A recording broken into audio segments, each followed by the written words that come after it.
G'day guys, it's FPL EJ and welcome back to another FPL video. In this video, we're going to be looking at transfer tips ahead of game week 8, so players who have been heavily transferred in or out over the last week. Are FPL managers making good or bad decisions? I'm going to give you my opinion, and I've got I think 5 individual players plus who to choose from the Chelsea and Man City defence in today's video. So as always, if you enjoy the video, please give it drop a like and subscribe down below. Thank you so much for all the support we've been getting lately. I really appreciate it. But let's just jump into it. And the big man, CRISTIANO RONALDO, to kick things off. He disappointed a lot of managers this week, and 113,000 people the day after have already taken him out of their teams. His ownership is still 46.9%, which is very high, which is almost 50% of all 8 million odd managers. But he did come on late in the game, getting us 1 point, and he was most captained player as well. So he only got 2 points for people that captained him, including myself, which was very disappointing. I would have rather him not to come on at all, and my vice captain, who probably would have got me 4 points because I had Antonio vice captain to play instead. But look, things happen in FPL, and that's how we get better at the game. He's still got good stats, but the thing is, he's priced 12.7 million. A lot of people are hopping off him this week, which is probably the best bet, or in the upcoming weeks when Lukaku versus Norwich. But his next fixtures, he's got Leicester coming up, which is maybe a game where you could hold him if you have someone else that you want to bring in instead. And then he's got Liverpool, Tottenham, Man City, Watford and Chelsea.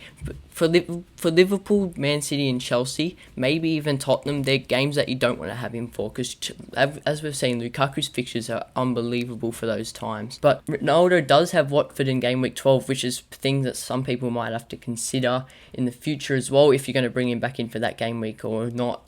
Also, Kane's a good option from that game week 12 spot till I think game week 15. But Ronaldo, he's got good stats still. He's still an amazing player. I don't think he's fixture proof. He hasn't got great stats against top 6 teams in the EPL before, or against good teams in general, but he is a good player, so we don't know what he can prepare. Maybe holding him this week is the best option. He's got an expected goals of 1.15, which is still very high per 90 minutes, and his assist is low. Obviously he's not in there to get assists. So his goals plus assists per 90 is 1.09, which is really high actually, just mainly because of his goals. He's taken around 5 shots per game, so if he does play 90 minutes, not like against Everton as where he didn't, he is a good player to have, because he's going to get a goal out of that 5 shots that he's taking per a game. But he's getting 5.50 points per match at the moment, which is something to consider. He's only played 4 matches this season, starting late for Manchester United, but he's got 5 points per game, which is very high, and he might even get that higher in the upcoming weeks. But against Leicester, we're hoping he can get some attacking returns to the people still holding on to him, if they're hopping off someone like Trent, or maybe fixing up the defence before. So if you want to hold him, maybe hold him against Leicester, then he's definitely someone to take out the following week. On the topic of forwards, let's talk about this man, Ivan Toney, the English player that Gareth Southgate has been keeping an eye on, as the commentators were saying while they were versing West Ham. It's only the day after the game. He's had 26,000 transfers in, which is still reasonably high. But this man and Mbeumo, who plays for Brentford in the midfield, are both a double up that we should consider in the near future. After Leicester, his fixtures turned completely, and he's got such good fixtures that we know how deadly he's been already this season. And he's got Burnley, Norwich and Newcastle in that game week 10 to 12, which are the bottom 3 worst defence in the league. Brentford have been a very good team at the moment. They've surprised a lot of people, and including outside of the FPL world as well. So yeah, 26,000 transfers in is pretty low at the moment, but it's the day after, so that's nothing to look at bad at the moment. Maybe after Chelsea, he's definitely someone we can consider. Even against Leicester, he might even be a threat to Leicester's defence, as they have not been too good at the moment. His price is 6.3, so much cheaper than Saint Maximin, Jimenez, all these strikers, even the premiums of course. But yeah, he's got good stats as well. Expected goals per 90 of 0.27, which is pretty high, and it's good. He's definitely going to get higher stats at the moment. So these stats have been against hard teams that he's already versed, but in the future, I reckon he's going to be getting these stats skyrocketing. His assist and goals is 0.71, which is pretty high, because he's got an even amount of those assists and goals at the moment. He's taken around 2 shots per game, which is okay, but at least one of those are almost conceding, but not quite. But he's getting 4.42 points per matches, which is lower than Cristiano Ronaldo, and he has played all 7 matches. It's alright. He's had hard fixtures. He's definitely someone that we're all going to be thinking about considering in the future, from maybe game week 10. After Everton, he's got Tottenham, Leeds, and Watford as well, and then he does have a hard fixture of Man United. But then game week 18 and 19, he has Southampton and Brighton, and then his fixtures do turn. So you could even have him from game week 9 till game week 19, which is very good, and he's definitely a player you don't have to think about taking out when you have him in there. A lot of managers did start with him this season and he didn't do much, but now he's actually done a lot, and so he's definitely someone that a lot of people are going to hop onto soon. A lot of FPL managers have been very critical about this player, Saka. You know, he got in the last 2 weeks before he versed Leeds, he got 9 and 15 points. He did do very well against Newcastle and Norwich, and then against Leeds he blanked, only getting 1 point because of that yellow card. Now a lot of managers are hopped off him, and maybe because of his fixtures they aren't looking too good. They're Liverpool, Everton, Southampton, Arsenal, Man United and Leicester. If Liverpool play how they verse Man City, they're going to be destroying every team in the league. They're such a good team, and especially because of Salah there. But Saka was transferred in heavily. A lot of people may be still considering him for that Southampton and maybe Leicester fixture there, but he has had 47,000 transfers out after he only played last night, if you're living in Australia. So his ownership is 18.5%, so it's not a differential, because a differential would be under around 10%, I like to say. His price is 6.3 million, which is very low for a midfielder. There is midfielders you can consider around that price bracket as well, maybe Rafinha or Benrahma. There's definitely players you can think about, maybe even Townsend now. He's 5.5 million, and he'd played really well against Man United, getting that goal.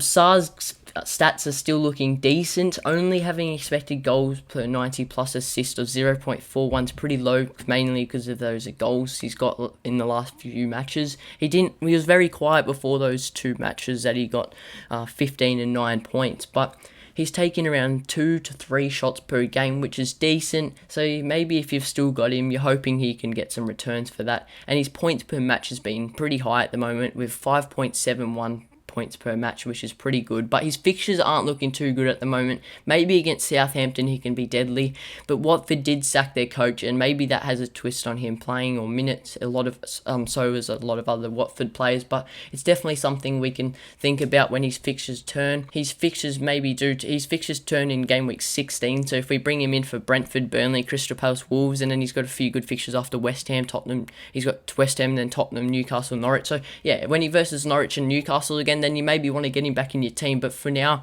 he's definitely a player you will keep out of your team till around maybe game week 15. Bukayo Saka, what a player this guy was against Tottenham in game week 6, getting 13 points, a goal and an assist against a big tough side, Tottenham.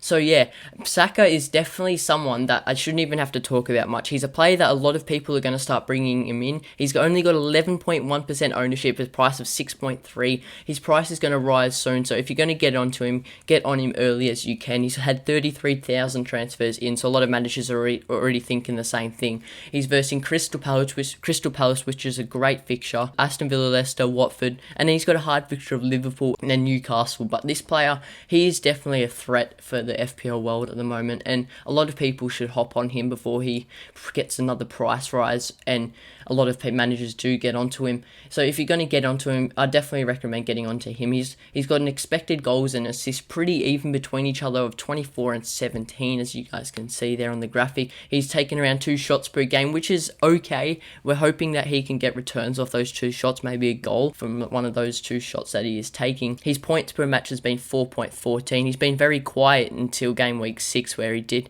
get an assist in game week 5, but he's been very quiet since then. So hopefully Arteta keeps playing him, starting him, and he still gets 90 minutes a lot. And yeah, he's had good stats at the moment, but he's definitely someone we're going to have to consider. Hopefully Arteta can keep him in that position, and yeah, just get him in your team. Alright, here we have a big discussion of the Man City attack. We know the Pep roulette is a real thing, and so considering a Man City player, you have to be very smart with your decision there. We saw Jack Grealish against Liverpool. He came off in the 65th minute. Alright, he didn't play such a good game at all. He didn't really play a good game, but look, he's a good player. We know what he's capable of, but it's just the Pep rule that they've got Raheem Sterling. We saw he played in that number 9 yesterday. With then Raheem Sterling replacing him there. They had Foden on the left and then Jesus on the right. So maybe Jack Grealish is someone that's going to get subbed off a lot now. But we never know with these Manchester City players. Pep roulette, the Pep roulette is a real thing, as I mentioned before. He's got so many decisions on the bench. When you look at the bench, you can name all of the players on there, unlike other teams. But we know that Manchester City is such a good team, such a strong club, and we know that selecting an attacker more than a defender is harder because we just don't know if they're a minute risk or not. He's got an expected goals and assists of 0.23 and 0.25, which is pretty even between each other. His stats aren't looking too good at the moment, but he has versed a lot of hard teams. But I reckon against Burnley, Brighton, Crystal Palace, his stats are going to rise up. He's got great fixtures for those three and then upcoming, and then he's got United, West Ham, and then Everton between those two. He's only taken around 1 to 2 shots per game, which is pretty low for him on that left wing, but now even playing in that number 9 position. He's getting around 3 points per match, which is the lowest we've seen today. But if you're going to consider someone in the midfield, it's probably Jack Grealish. He's played all 7 matches at the moment, and yeah, he's looking good there as well. He definitely can get returns. He got a goal against Norwich. He didn't get any returns against Tottenham. He got an assist against Arsenal. He didn't get anything against Leicester or Southampton or Chelsea or Liverpool. So yeah, we know against least better teams that he can maybe get more attacking returns. And for us, so if you're going to consider and maybe get onto him before he gets a price rise to 8.1, his ownership is 17.7. Would I consider him? Definitely. If I was to get a attacker for Man City and because of these beautiful fixtures coming up, then Jack Grealish would probably be the go-to. Even after game week 13, West Ham, he's got amazing fixture turn there again. Another great fixture swing for Manchester City. But maybe even considering Edison in goals as a premium keeper, which I personally wouldn't, or the defence of Man City as well. You just have to think about that really wisely, so keeping an eye out for news on them and maybe even just making sure your team's confirmed before that and you've got spots everywhere. But if you were to get him in, this week would be the best to do it. You can put him on the bench if you've got a strong bench, or even play him against United. We never know, he might get a return against a good team like that. And then he has Everton, definitely play him then. West Ham, definitely playing, maybe he can do something against them as well. And then after that, again for game week 14 all the way till game week 26, he's got good fixtures. Between game week 21 and 22 he has Arsenal, Chelsea, but then he's got easy fixtures, like not easy, but then he has fixtures that he can definitely do some damage to. In game week 15, Watford, game week 16, Wolves, game week 17, Leeds. But as you can see on this graphic, Burnley, Brighton, Crystal Palace, they're all good fixtures to consider. Man United, Everton and West Ham, they're a bit but look, he's a good player. We should have him in your team. If you're gonna do a wild card, he's definitely someone to consider on there. Okay, so let's just get into picking defenders for your wildcard, or even not wildcard, but even your free transfers, or taking a hit for them. Should you be taking a hit for these players? Maybe. Azpilicueta got 2 assists on the weekend against Southampton. What a player he is. Is he a minute risk? Definitely with Tuchel. He played there. He's got other competition there. Reece James when he's back. He's got Thiago Silva, not really, and then Alonso and Rudiger. Rudiger's a player just at centre back. If you're gonna, for defence, if you're picking a wild card and you're playing 4 at the back, then you want to consider 2 centre backs, which is Rudiger or someone like Diaz, and then you want to pick maybe 2 defenders that are. Well, this is me personally, but then you want to pick 2 defenders that are more attacking, someone like Cancelo or Alonso. We'll get into the Man City defenders in a minute, but here you can see the fixtures and the stats on the screen. Alonso's price is 6 million. Rudiger had a price rise, now he's at 5.8 million, and then Azpilicueta still at 6 million. They're all good defenders to consider. If you were to consider one, it would probably, if you consider 2 on a wild card, it'd probably be Azpilicueta and Rudiger. Rudiger is definitely the safest option with no minute risk, but he's a boring defender. He's just going to get you that clean sheet. He doesn't have much attacking capability, but you know, Alonso and Azpilicueta definitely do. Azpilicueta beating everyone there with his expected assist of 0.23. 3 per 90 minutes, which is very high, even higher than a lot of midfielders especially, but they've got amazing fixtures to do. So to consider a Chelsea defender for those 6 points, or even higher if they're going to get attacking returns like that 10 points as Azpilicueta got this weekend against Southampton, then you're going to want to hop onto Chelsea defence. So the question is which one to consider. Alonso did get subbed off. Well, he didn't actually play this week. Chilwell replacing his spot. It's between Chilwell and Alonso in that spot. A lot of managers do have Alonso in their team though.